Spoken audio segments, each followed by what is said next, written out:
everyone, and welcome to Crucial Conversations about Cognitive Diversity, brought to you by Bridges 2E Media and the 2E Centre for Research and Professional Development. My name is Maria Kennedy, and I have the pleasure of being your host. I'm a mom, an educator, and a change maker who has had the pleasure of working globally with an array of different students and their families. It is my distinct honor to get to talk to you today.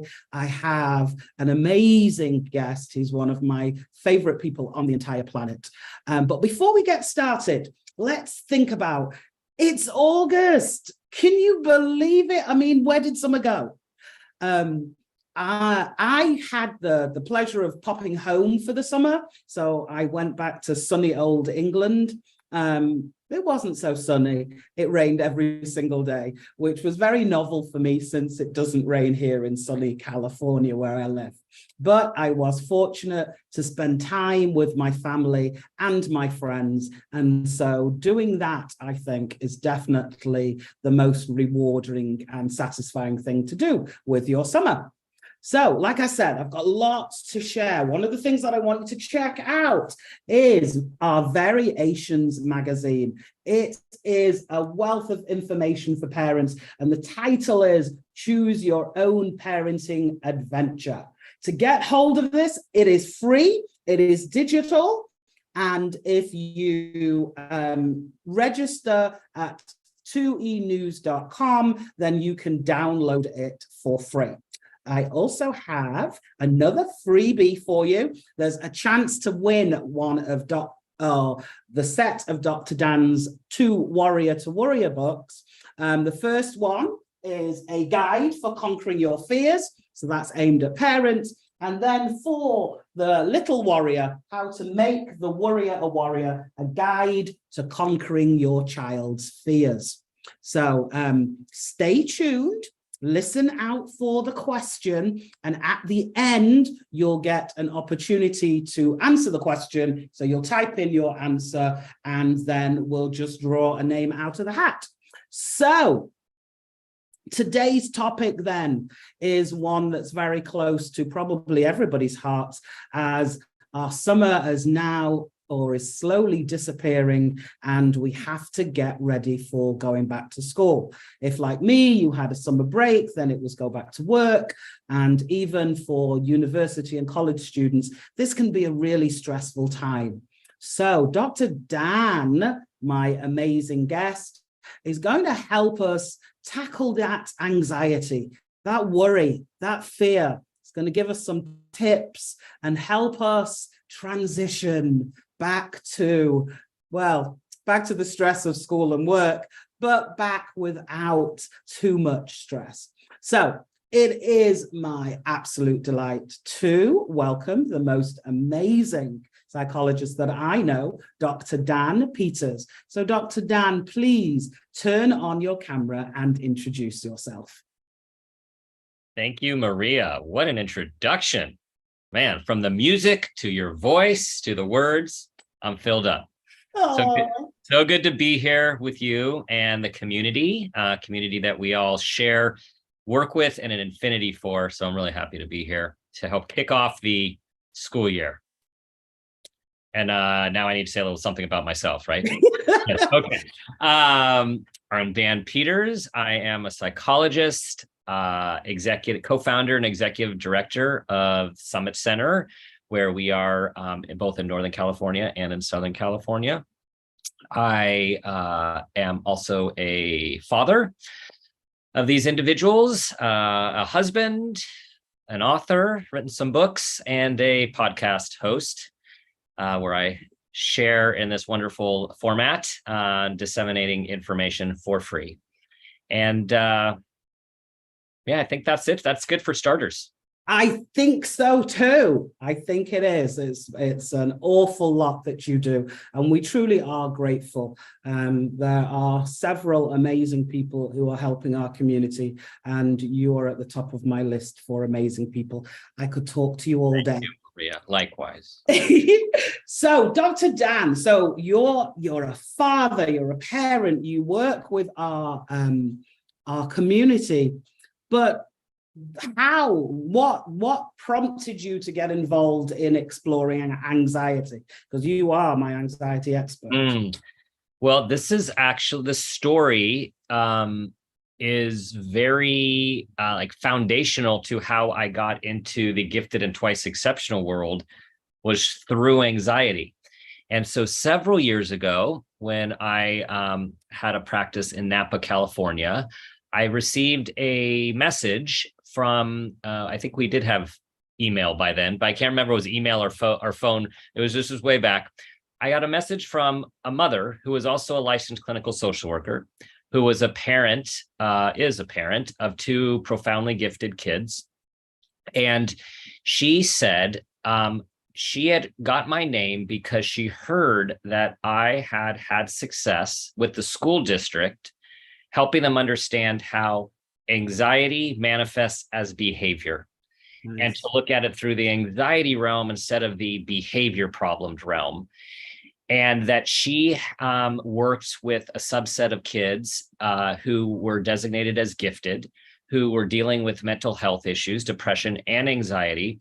And they were bringing in an outside expert from Kentucky, our friend and colleague, Dr. Ed Amond, flying in to evaluate a handful of people because no one seems to understand anything about giftedness, twice exceptionality, and how it manifests in the social and emotional realm. And she wanted to, because she's a social worker, she wanted to create a ground floor local network of resources, and thought it was silly to have fly someone in across the country, which I continue, unfortunately, to think that way. There's way more of us now, but still not enough of us. And so I intuitively cleared my schedule for Ed to train with him and observe him work with these people called gifted and twice exceptional. And within a day, I was flashing on all of the clients in my current life, previous clinical life, that fit this category that I had received no training in. Mm-hmm. And then I became infatuated, obsessed with the idea of giftedness, but even more so twice exceptionality. And I'm going to keep going. At the time, I did not realize at this time, I had 3 kids under the age of 4. And so we're just entering the, preschool environment. And all I knew is that we had a very intense home and with a bunch of intense, sensitive, inquisitive kids. And things unfolded that I started to really focus in this work clinically while experiencing it in my home, and then having lots of awarenesses about my own life until that point in a lens that I did not ever know existed. There you go. See? So not only can Dr. Dan talk the talk, but he has indeed walked the walk. Oh, that is absolutely wonderful. So, like I said, we're all stressed out. We're already anxious. Our lives are regularly anxious, but here's that new change again. So our babies, they've been on a break. They're all relaxed. They've decompressed. They've stopped the school madness that goes on in all of our brains. But now again, we've got to go back. And so now we start to worry. So probably my first question for you is, how does that worry, that anxiety manifest itself? Because sometimes, I guess, as parents, we don't realize that our kids are anxious about some impending activity, right? And how they behave as a result of that might be uncharacteristic, or may be characteristic, but just more. So what should parents be looking out for to give them an indication that maybe their child is experiencing anxiety at this thought of transitioning back to school? So the first thing is you are all experts on your children. No one knows your children better than you. So you know what your child's baseline level of functioning is. You know how they are on weekends, you know how they are in the summer, you know how they are on the school year, you know how they are for new parties, new sports teams, new classes. So you take in your knowing, like trust your knowing. And then with that knowing, we have some kids who are externalizers, and we have other kids who are internalizers, and some kids vacillate back and forth between the two. So the externalizers are definitely more obvious. These are the kids who are, this is where behavior happens. We don't always think of anxiety as behavior, but behavior happens where all of a sudden you have a child who's really defiant and refusing to do anything and making these grand claims that if you make me do this, I will not be alive anymore. I'm leaving this home forever. Like these grand statements, which are coping mechanisms from the anxiety. So it could be hitting, it can be kicking, it can be doing these, engaging in oppositional behavior, right? That's the easiest to see. The challenge is we often think it's just a behavior problem, not that there's anxiety going on. So we need to ask ourselves, what could be the potential trigger to this behavior? We also have a lot of internalizing symptoms. We have stomach aches, we have headaches, we have trouble sleeping, we have losing appetite or gaining appetite. We have nail biting. We have an increase in perfectionistic behavior. Nothing's good enough. We can have some more isolation. And then there's the kids who can be on both sides, externalizing or internalizing, who you just see a change in their mood. You know them, there's a change. And it's just really important to know that when all of these milestones or developmental transitions or external transitions come, they often come with anxiety. The harder part is when something is going on in the middle of a school year where we're not aware that someone might be being bullied or mistreated, or there's some social media stuff going on. That's often more difficult because we can't identify a trigger that we're aware of. But when it comes to the beginning of school, it's a pretty common thing for both parents of these twice exceptional and neurodiverse kids, as well as their kids. Nice, nice. So right out the gate, we've got another question jumping on the back of that. So how can you help a child understand what anxiety is, in particular when they don't recognize a lot of their behaviors are related to their anxiety? I find that worried doesn't really fit their feelings. So that's a really good question, and I'll get there in a second. I think we should choose our words carefully. So when we're trying to downplay a child's worries or anxiety in a way not to increase their anxiety, we use things like worry. When we try to normalize it, we use things like those words like worry. When we have a child who is not connecting to their feelings, which is very common with younger kids and also very common with many neurodiverse kids, that's when sometimes we need to escalate the language to anxiety or fear. You know, sometimes I see people need a little feather, and sometimes they need more of that heavy hand, like something that's just like water on the face, right? Like it's just kind of like, oh. And so in this case, you might want to use the word anxiety or fear in a way to educate about what anxiety is. And to me, when I'm using those words, I use anxiety and fear are bigger versions of worry.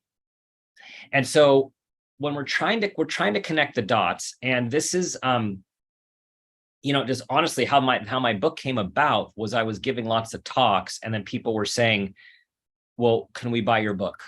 And I said, I don't have a book. I don't like to write. I speak. And so eventually it became into written form. But the reason for it was to give useful information from this, what we call biopsychosocial approach, the biology of anxiety, the psychological aspects of anxiety, our thoughts and behaviors, and then the social part, which is more the environment, how the environment plays. So the biological part is where I like to start with kids. And I stumbled upon this approach with, this is not my approach, but I stumbled upon its effectiveness with a gifted child who I had been working with years, literally, on anxiety that he had no connection to, that would happen occasionally outside the room. His parents would say, okay, talk to him about this. And then he'd be like, yeah, no, I don't know what you're talking about. And so finally, this individual came to Camp Summit. Our first year, I was there. I saw his panic attacks. I saw the meltdowns. I was excited because I was going to see him a week later. And I would say, we can talk about this. Got him in the room, said, hey, how was camp? Oh, it was great. Okay, I remember the drop off. No. Seemed like you were a little upset, a little anxious. No. I was totally exasperated. So I took down my pretend brain that I still have right over there. And I said, has anyone ever talked to you about how our brain and body works with anxiety? He said, no.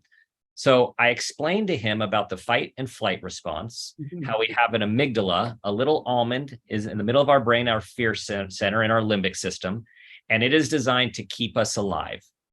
And it is always sensing, always sensing for danger, because we used to get eaten by saber-toothed tigers, or they tried to eat us, and we needed those to stay alive. And it is there to sense danger. And when danger hits, it sends messages immediately through to our adrenal glands, so we can pump out massive amounts of adrenaline to make us superhuman fighting and running machines. And when that happens, our blood mobilizes. It takes all of the adrenaline to our arms and our legs, and it removes the blood from our brain and our stomach, because we don't need all the blood to think about math problems or digest our nachos when we are running or fighting for our life. When that happens, we start to get lightheaded. We can't think straight. We're woozy and dizzy because the blood is leaving our brain. We get stomach aches and stomach cramps, and we're nauseous because we don't have blood in our stomach, because we don't need to worry about that when we're running and fighting for our life. And so when I would educate, so I educated him about it. The next day I got an email from his mom that said, I don't know what you did, but he said it was by far the most helpful session he's ever had with you. And I just had this, oh, we need to educate bright kids about how their brains and bodies work together to create the fear response when we need it and when we don't need it, so they can become more aware of what those sensations feel like when they're actually scared. So that is by way of a narrative. Just the way to start with these kids is to teach them about the human survival response. Nice. And where they feel it in their body. Some kids feel it in their head. They get headaches. They can't think straight. I always tell the kids, I feel it in my chest. I have this shortness. My chest constricts, which is part of the process. And a lot of kids feel in their stomach. They get stomach aches and they get butterflies. And so if we can start the process by educating them about how their body works, we then slowly peel back these connections to where they feel in their body. When they get like that, what are some of the behaviors that start to happen, with the ultimate goal to help them start to understand their thinking, because there's a lot of anxious thinking that spirals this whole thing to get out of control. I love that. Who knew? I didn't know. Educate. So if we're going to teach our children all about that, that's covered in your book, right? It is. Okay. And then at the Summit Center, you offer sessions. Can parents bring their kids there for more education? They can. We do counseling, and a very common topic is worry and anxiety, amongst others. Yes.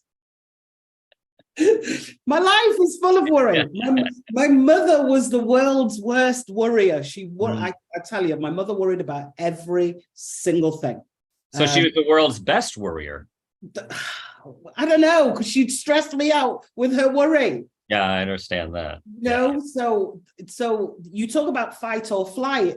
If I didn't call my mother would call because she was worried I was dead in a ditch. Yeah. I mean, the anxiety was really palpable. It was very, very stressful. So, questions are coming in now. That's cool. So, all right. So the first stage then is education. So as our kids then begin to understand what's causing or where that response is coming from, what can they do? How do they deal with that? Because I mean, Yes. because Yes. I mean, my brain knows, but I'm not quite sure yet that I can control what I know. Yes. Yes, that makes lots of sense. So the first step is just becoming aware, as we talked about, really becoming aware of this is what's going on. And it's nothing less and it's nothing more. With that is helping them to understand the triggers or the things that get them anxious. And most of you parents have a pretty good idea a lot of the time of what those things are. Anything new, having to do something in public, you know, a major transition like starting school. So it's helping them understand to help them increase self-knowledge. Just like we as adults do better when we know what our own triggers are. When do we tend to be at our best? When do we tend to be at our worst? And those of us consciously and unconsciously maneuver our life around these triggers because we don't want to feel terrible. Now, to some degree, that works. And to others' degree, there might be too much avoidance that goes along with it, which is another primary symptom of our kids avoiding certain situations or saying that it's stupid, it's dumb, it's boring, when it's actually they're really anxious about it. It's a great right kid coping mechanism. This is stupid. This is boring. I already know this. This isn't going to benefit me. Often there's anxiety around that. And when we're dealing with gifted kids, those things can all be true too. So we have to discern the difference. Now, I find the main ways to help with, once we have the awareness of anxiety, I put them in three main camps. There is cognitive, that is thinking about our thinking, changing our, being aware of what our thoughts are. Everyone's going to laugh at me. I'm not going to know where my class is. I'm not going to have anyone to talk to. My mom's not going to remember to pick me up. I'm going to get called on when I don't know the answer. These are all the cognitive ways that what I call the worry monster tends to mess with us. Right. And so there's the whole thinking aspect. Then there is the behavior. This is cognitive behavioral therapy. The behavioral aspects are, what does the worry monster make me do? Well, he sometimes makes me run away. He sometimes makes me not talk. He sometimes makes me not look people in the eyes. He makes me not want to leave my room, not want. So that's the behavior aspect. There's a lot of different things we can do with behavior. And then the third category is mindfulness, staying present, breathing, understanding that we can get through any moment if we let them come. And most importantly is realizing that all worry is future-based. Oh, yeah. All worry is future-based. This is why mindfulness practice works so well, because mindfulness is all about staying present. The thoughts of worry are always start with what if, or what will happen if, which means it's the future. And when people say, yeah, but what if you're in a really scary situation and you your life or your physical, you're physically being threatened? I'm saying, well, that's fear. That's not worry, that's fear. And we need that fear to run away, not walk down a dark alley, realize that something doesn't feel right, or don't step off the curb when a car's coming. Fear, we need. Worry and anxiety, we generally do not need. And it's all out there in the future. It's future tripping. I love that. I've never really thought about it. Oh my goodness. Yes, because it's not happening right now, because otherwise I'd be dealing with it. It's going to happen in a bit, or probably not happen in a bit. I'm just thinking it might happen in a bit. Probably not. And the other flip side of this is thinking about resilience, which we all spend a lot of time thinking about building growth mindsets in our kids. And resilience and growth mindset is, I have the tools to handle what comes to me. Worry is, I'm freaked out about something that hasn't happened yet, but I'm going to be hyper vigilant about the possibility of it, to the point that I can't enjoy my regular life because I'm busy worrying about all the things that might happen. And when we have a growth mindset and a resiliency mindset, we're going to deal with something if and when it happens, but we have plenty of other things to do until that's the case. Nice. Okay. Oh, so we've got a couple of questions. Do you have an opinion on CBT versus DBT versus ACT? And do certain interventions work better for certain kids? Good question. Okay. CBT, cognitive behavioral therapy, DBT, dialectical behavioral therapy, ACT, acceptance commitment therapy. All are from similar spheres. So CBT came first, it's been around a long time. Then DBT is a form of cognitive behavioral therapy with mindfulness and emotional regulation tools involved. And then ACT is also a more modern version of cognitive behavioral therapy with different mindfulness flares. They're all, I like them all. Okay. I would say, so all the techniques are helpful. It's really also about finding a practitioner who can connect with your twice exceptional child in a way that your twice exceptional child can receive it. So I wouldn't be deciphering necessarily between those modalities because they're all effective. Oh, I love that. But I will say, to answer the rest of the question was, do some things work with some kids and not others? Absolutely. And in my experience over the years of working with gifted and twice exceptional kids, if you don't meet them with where they are, and if they think you're talking down to them, and if you are being too cookbook recipeed in your approach as opposed to relational and not treating them with respect, nothing will work. So it's really about having the tools, but in a way where you really are understanding the person you're working with. Definitely. I have had several children over the years tell me that they don't like the person that they're working with.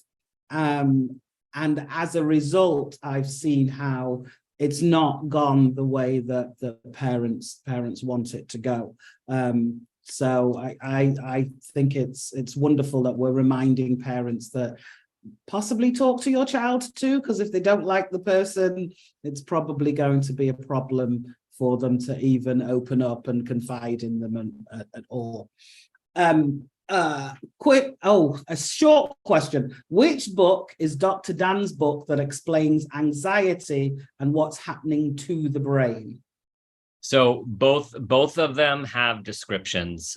There's actually a third book that I didn't include. It's a workbook. So the Make Your Worrier a Warrior is written to other one. I think it's the other one. There we go. Right? I believe so. Yes. That one is for parents and educators, adults, and it has all of the information I'm talking about, and it speaks to the adult and how to speak to your child of different ages. The Make Your Worrier a Warrior is for older children and teenagers. It's the same content with some parent stuff removed, and it's spoken a little differently because I'm speaking to the child and the teenager. So they have that experience. And then there is also the Warrior Workbook, which is a workbook that has very similar content broken down in a workbook form for younger children.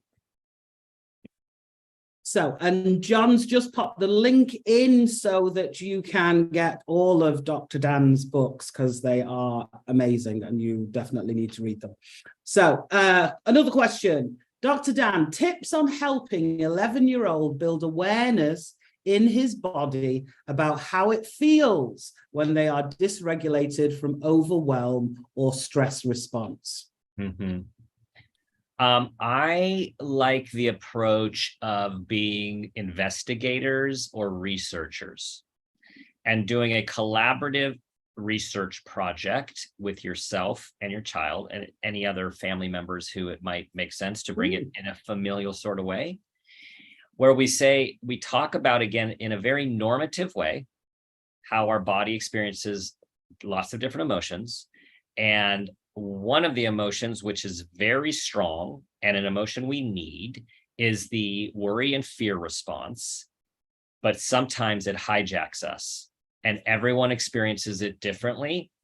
And so whoever we is, let's figure out what each of our triggers are that activate our fight and flight response.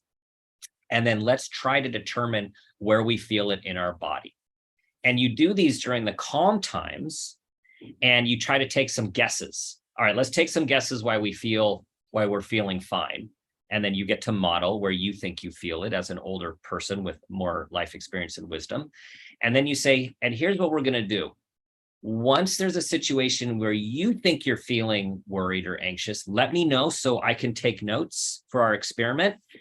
However, I will also key you in if you're feeling anxious. If it's not feeling too big, I will ask you some questions. Will that be okay if I ask you some questions? Now, sometimes that can work. A lot of times it won't work because the escalation is really quick. And then you do the debrief after and say, okay, let's break this down. So it's also a different conversation than you might have in that normal parent-child dyad situation after an anxious behavioral meltdown. It might be, okay, let's get our lab coats on and let's now take a look and see what just happened. And where did you feel it? Like, I saw your face get red. Do you remember, does your face get hot? Or I saw that you were stomping your feet, or I saw that you were clenching your shirt. I'm just wondering if those gives us some clues. So depending on the, emotional, the awareness of your child, the maturity of your child, the verbal and expressive abilities of your child, you're just trying to meet them where they are to slowly, brick by brick, build awareness, and then continue to pepper in the words of worry and anxiety in a way that is not, we're not labeling, we're trying to identify. So for example, in my family, I tend to be on the more perfectionistic side. A perfectionist in recovery, as I say. And so I have one child in particular who also has those similar characteristics. So over the years, I've just been chipping away when she was much younger. And then as got older, I would say, oh, I feel like the perfectionist monster's kind of visiting us today when I'd be helping with homework or an art project. And it wasn't always received with, thanks for pointing that out, Dad. But over time, it can become part of a dialogue where it just becomes normal to talk about it. There you go. Because talking is useful. I definitely believe that. So more questions. Do you have an opinion about unschooling self-directed education for neurodiverse kids who have experienced school refusal, anxiety, and trauma? Yes, I do. I have seen it many times be the only way a child can heal and over time re-enter a more structured learning environment, whether it's online or at a brick and mortar institution like Bridges. So, it's really interesting because more and more work in the area of anxiety, both research and clinical work, is showing we really want to not give in to school refusal, not give in to school anxiety, and really find ways to get kids back to school. So in the big scheme of things, I completely agree with that. And we have to be aware that our neurodiverse kids often have traumatic schooling experiences with legitimate trauma, which sometimes is very obvious and other times it's not obvious in terms of events. Could be a series of events over time with our kids' sensitivities. And in those cases, we don't want to be pushing those kids back to a school where they're getting traumatized and further deteriorating their functioning and their sense of self. So I guess the short answer is yes, I've seen it absolutely needed in many situations. However, I would say the goal is always for some sort of reintegration with people and expectations.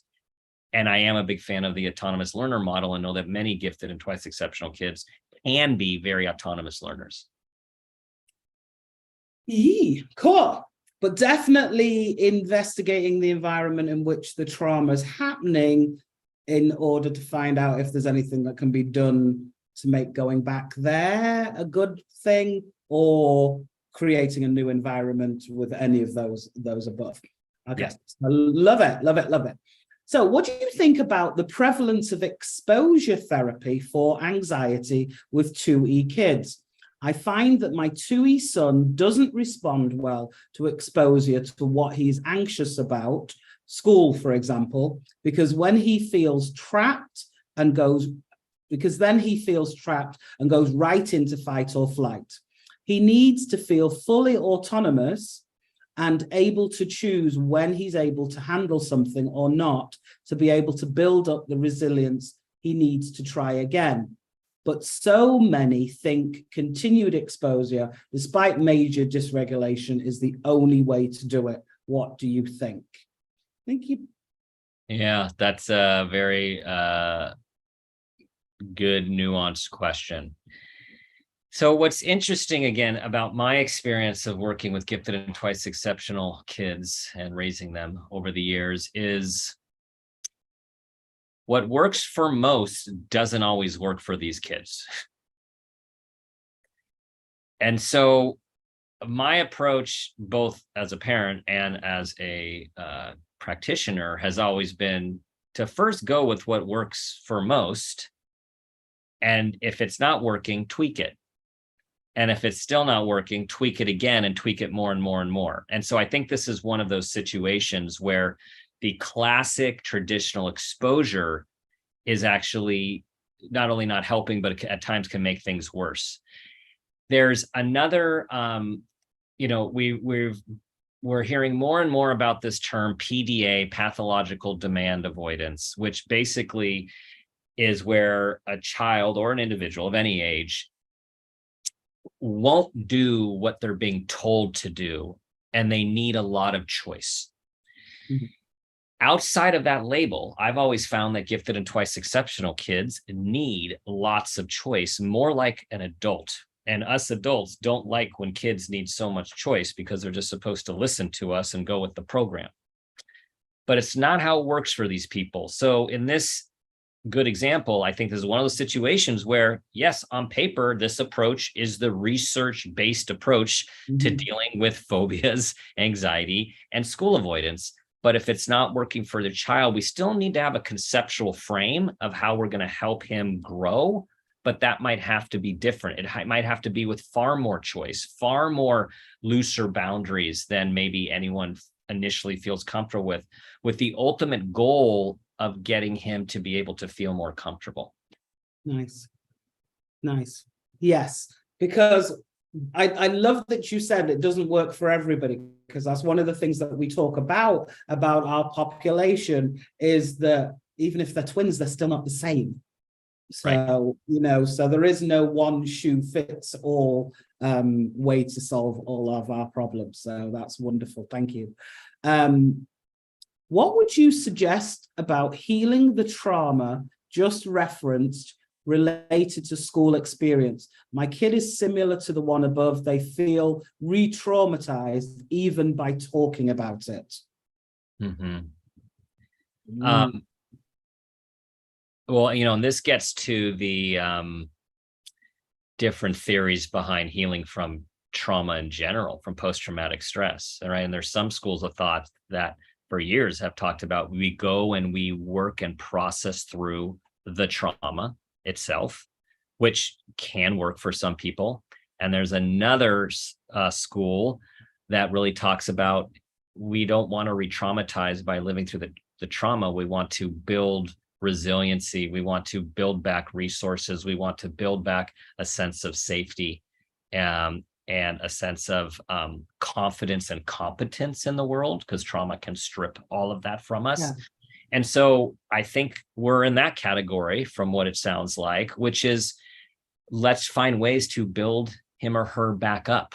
Let's find ways where he or she can feel safe, where he or she could engage in a meaningful way with a person or people or adult, maybe in a similar format that is obvious to the person, or actually it's not obvious. It's a covert mentoring situation where we are building safety that eventually can bridge to getting back to a situation that is healthy, but one that could then continue to work through the traumatic experience.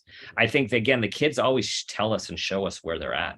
Like we can't go beyond where they are. Definitely key. And I missed a question which may help with the question before. It was, whenever I ask after the fact, he always says he doesn't know. I don't think he has self-awareness to know yet. Mhm. So, Yes. Yeah. And a lot of these people don't have self-awareness yet. And so it's looking at what's the doorway in for growth. And I just saw a pop up on the chat, EMDR is another very effective and research-based approach to trauma that has to do, and there's a few different types of EMDR now. It stands for eye movement desensitization response, that was created by, I believe, a psychologist in New York walking in Central Park who had been traumatized. And he started, closed his eyes and moved his eyes back and forth in rapid motion while he was thinking about or integrating some aspects of his traumatic experience. And he was finding it changed the neural networks and his trauma was going away. It's now a whole huge field that has tremendous success. So there are other ways and newer ways of treating trauma, again, where you're not going through reliving it, but there's ways of helping the body integrate the trauma. And again, these kids are generally so sensitive that we just have to be very cautious and, in a sense, protective of who we have them meet with and how we help them regain their sense of self. wonderful. What if your child is intensely resistant? Oh, I think we just covered that. Resistant to revisiting an outburst, and when calm, actually either denies it occurred or doesn't remember. You breathe deeply. All you can do is keep trying to revisit it in a non-judgmental way. I do think there are the kids that see red and they really are so dysregulated they don't remember. And a lot of the time, they're kids who don't want to revisit where they are not happy with their behavior or they felt their behavior was bad. I will say, I learned early on especially with perfection, a lot of these gifted kids are perfectionistic. So traditional parenting seems to have always been, you do something wrong, we give you a timeout, then we come in and ask you if you know what you did and what you would do differently. When you have a perfectionist, you'd rather die than admit a mistake. So the best way to get another meltdown after the first meltdown has ended is to take your child to revisit the reason they had a meltdown and what they did wrong again. Oh my God. It just doesn't work. And so with these kids, it can be very difficult to find the right way to give the message that you want to give in a way that does not trigger them. And again, I don't know, I don't remember, is also a really strong defense mechanism for these kids as well. So sometimes you just talk and say, okay, that's okay, you don't remember, I understand, you were really upset. I want to find a way to help you be able to handle these situations differently, because especially as the kids get older, they don't want to act like that, the more awareness they gain over time. And it's like, as my job as your parent, to help you learn to regulate and manage your emotions so you feel more in control. And again, it's this delicate balance of, can your child receive it? Can you do what I call the Columbo method? If we all remember the show Columbo, Peter Falk, he would just kind of walk up, oh, by the way, plant a little seed and walk away. Whereas a lot of times we just look these kids in the eyes and we engage with them and, do you hear me? I want a response. And that just doesn't work. A lot of times we just have to impart little wisdom that they will, because they're thinkers, that they will percolate on. And at some point, their maturity and their lived experience kind of comes together along with your parenting. And lo and behold, there's not a meltdown when you expected one. Oh, I love that. I love that. Patience. But it's hard as a parent to be patient. So, my hair used to be dark brown. Look at me, I'm gray. It's so tough. I can't believe, where did the time go? I literally feel like we just started talking and we are almost out of time. Dr. Dan, school is about to kick off. We're all super excited, yet all probably super anxious. If there is one thing that you would recommend that all parents do to prepare their child for the return to school, or what would you say that would be? Should they sit them down? Should we be previewing school? I mean, what's going to be that possible game changer, that thing that could help them start calm? Well, I'm going to give the two things, because one is the first things for parents. Nice. The first thing that we need to do as parents is check our own anxiety. Anyone listening to this, I'm guessing, has a neurodiverse and or twice exceptional child,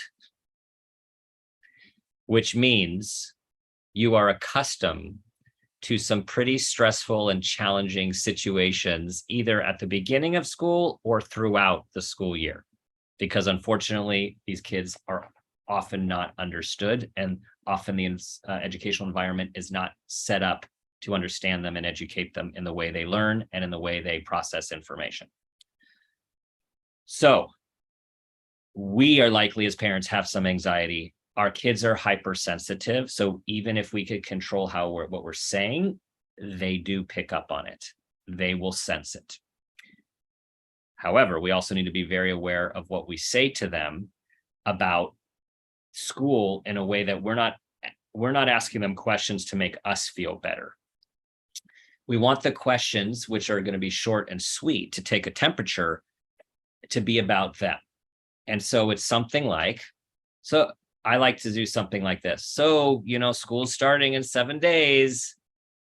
Okay, 6 days away from school. How do we want to spend the last times of summer? Okay, we have a couple days left. How are you feeling about school? Not leading the witness. It's going to be a great year. Oh, it's going to be awesome. It's like, how are you feeling about school? And really try to take the temperature of your child. One of the I'm giving you more than one. I would say from there, to me, what it seems is so important is if a child is feeling uncomfortable. Hey, you want to drive by the school? Hey, you want to walk around the school? Hey, who do you think would be important to meet? Who would you like? Would you like me to introduce you to someone? Like, we want the kids to feel comfortable. And remember, anxiety is often about the unknown, uncertainty and the unknown. So if it's a new campus, if it's a new classroom, often a new teacher, we want to find ways to make it more familiar and do what this is, kind of expose them to the environment, so they can start to feel more comfortable and imagine themselves in that place. Oh, wow. Mic drop. You really are amazing. I can't thank you enough. We have got so many questions in here. It's untrue. But unfortunately, we may squeeze one more in, but there's like 1, 2, 3, 4. There's like at least 4 more, and we just don't have time. Oh, on a similar note, if you have a child who is 13 and a male and is high anxiety, what techniques would you use to help them open up and talk and share the things they're worried about? A few things. One is I always fall back on the brain. It's intellectual. And what I've found over the years is, gifted kids are high on intellect, and they're often lagging, not always, but often lagging on social and emotional development. Mm-hmm. The way to impart knowledge is through their strength avenue, which is often their intellectual functioning. So the first thing I always say is educate about the brain and the body and the amygdala and the fight and flight response and the adrenaline and where it goes in our body, because it's non-threatening and it's science. That is the main thing. The second thing is the other reason I wrote the book, the second version for the youth, because it's speaking to them in a way that they see they're not alone. They're educated. There's lots of little vignettes about other people like them and other little quotes from other youth that people, when they read it, they go, oh my God, that's me. I'm just like that. So sometimes it's best just to say, hey, can you read this? Or do you want to read this together, as a way of just like one step removed knowledge for them to start integrating? Because I feel like labels are a funny thing. Labels can be stigmatizing, but labels like I have anxiety can also be freeing, because we usually make up more extreme interpretations of things we don't understand than the actual truth. So it's just like when someone has a medical condition that they don't know that they had, and now they feel the exact same way, but someone's put a label on it, which is why their blood sugar drops and why they have trouble sleeping and why they're having trouble paying attention. And they're like, oh, that's just my this. It can be a game changer. And in these cases, I find people with high anxiety need to know they have clinical anxiety. It's a thing. It affects millions upon millions of people, and there's something we can do about it, and to acknowledge it's terrible. It feels terrible. Oh, okay, cool. Like I said, there are questions upon questions upon questions. Dr. Dan, I might have to have you come back. I hope you wouldn't be adverse to hanging out with me again. You know how much I love Never adverse to hanging out with you, Maria. Wonderful, wonderful, wonderful. Okay. So as I said, we are giving away, Dr. Dan has been so gracious to give us a copy of the 2 books, which we're going to give away. So I am going to launch a poll, and it has a very, very simple question. So what method, giving little hints, did Dr. Dan mention earlier on? So if you can click on whichever one you believe that is, and then we will check later, and the top 2 people we'll stick all of those people who voted in names in a hat, and then the top 2 will get a copy of the book. So that's a great question. That seems like a John question. We give John kudos behind the scenes. John truly is amazing. Yeah. I don't know what I'd do without him. And then just a reminder of our Variations magazine, which you can get by signing up if you haven't already done at 2enews.com. It is free and it is truly amazing. There is lots and lots of information for parents, conversations on friendship. There is 10 tips on how to better communicate with your 2E child at school. I think that's definitely a must read. I enjoyed reading it myself. Last 10 seconds and I'm going to close this poll. So Dr. Dan, you know, well, I don't need to tell you just how amazing you are, how grateful we are that you spent some time with us today. We're so grateful for the amount of amazing work that you do at the Summit Center. And we just need more Dr. Dans in our life. If we could get more of them, then it really would be phenomenal. So, oh, by the way, so Crucial Conversations is expanding. We are going to have a monthly blog. We're going to have a networking opportunity monthly for parents. We are also looking at starting a podcast because I need to follow Dr. Dan. So look out for more information. So these will be coming over the next month or so. So check out Crucial Conversations. And also, if you register at 2enews.com, you will get the inside scoop when everything becomes available.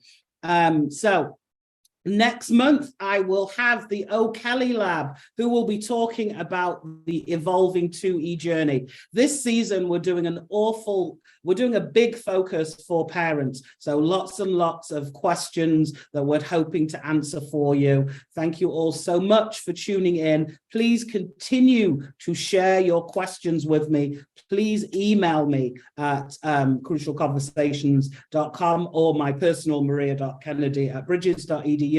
And anything that we can do to help you, we are out there looking to do so.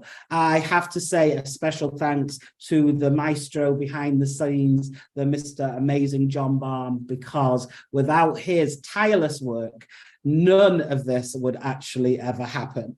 So right on the dot of 30 seconds before we close down, look out for more information about what's coming up next month. Email crucialconversations@2ecenter.org, and please join the conversation next month. Thanks again, Dr. Dan. Thank you. Oh, let me close the poll. All right. Okay, so I have that. And John is going to give us some groovy music and a little up on what we're going to get next month. I guess it's gonna, there it goes.